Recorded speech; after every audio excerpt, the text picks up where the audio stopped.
नमस्ते दोस्तों। पंचांग के अनुसार वैशाख मास के शुक्ल पक्ष की नवमी तिथि का अत्यंत विशेष आध्यात्मिक महत्व माना जाता है। ये दिन केवल एक तिथि नहीं बल्कि आस्था, श्रद्धा और दिव्यता का संगम है। इसी पावन अवसर पर हम सभी सीता नवमी या जानकी जयंती के रूप में माता सीता के अवतरण दिवस को बड़े ही श्रद्धा भाव से मनाते हैं।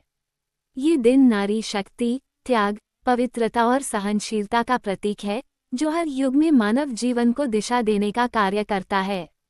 धार्मिक मान्यताओं के अनुसार त्रेतायुग में मिथिला नगरी के परम धर्मात्मा राजा जनक जब अपने राज्य में यज्ञ के लिए भूमि को हल से जोत रहे थे, तब उसी पवित्र भूमि से एक दिव्य कन्या प्रकट हुई।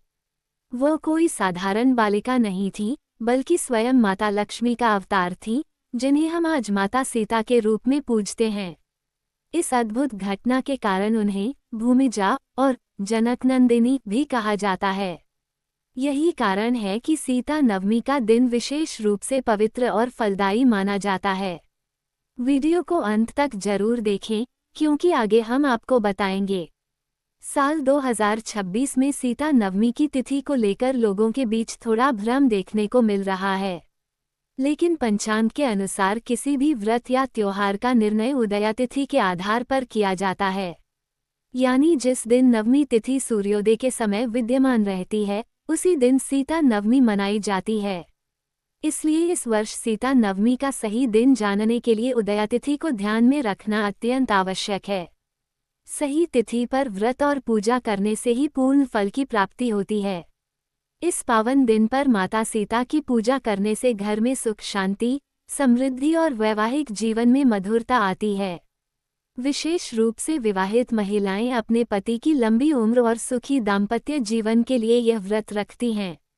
वहीं अविवाहित कन्याएं भी योग्य वर की प्राप्ति के लिए माता सीता का आशीर्वाद मांगती हैं।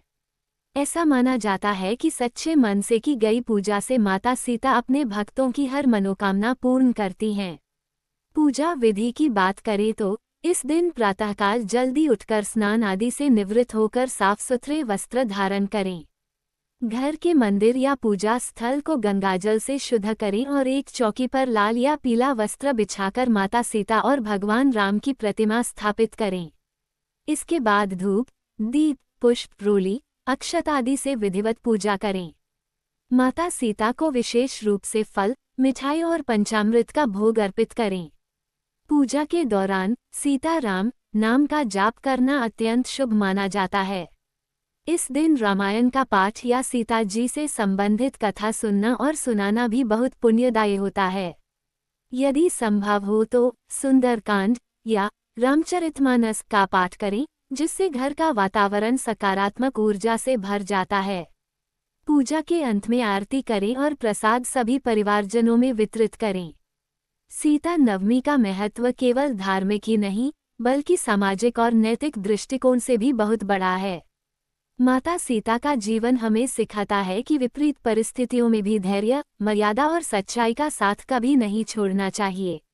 उन्होंने अपने जीवन में अनेक कठिनाइयों का सामना किया, लेकिन कभी भी अपने कर्तव्यों से पीछे नहीं हटीं। यही कारण है कि वे आज भी आदर्श नारी के रूप में पूजी जाती हैं। इस दिन दान पुण्य का भी विशेष महत्व होता है। गरीबों और जरूरतमंदों को भोजन, वस्त्र और धन का दान करना अत्यंत शुभ माना जाता है। इससे न केवल पुण्य की प्राप्ति होती है, बल्कि जीवन में सकारात्मक ऊर्जा और खुशहाली भी आती है। अंत में सीता नवमी हमें ये संदेश देती है कि जीवन में चाहे कितनी भी कठिनाइयां क्यों न आएं, हमें सदैव धर्म और सच्चाई के मार्ग पर चलना चाहिए। माता सीता की कृपा से जीवन में प्रेम, शांति और संतुलन बना रहता है। तो इस वर्ष सीता नवमी के इस पावन अवसर पर श्रद्धा और भक्ति के साथ माता सीता की पूजा करें और उनके आदर्शों को अपने जीवन में अपनाने का संकल्प लें।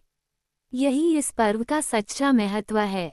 बहुत है पूरी कहानी सुनाओगे, लेकिन सबसे पहले आपसे निवेदन है कि हमारे चैनल को सब्सक्राइब जरूर करें, क्योंकि घंटे लग जाते हैं वीडियो को बनाने के लिए। आप प्यारे दोस्तों के लिए ही तो प्लीज़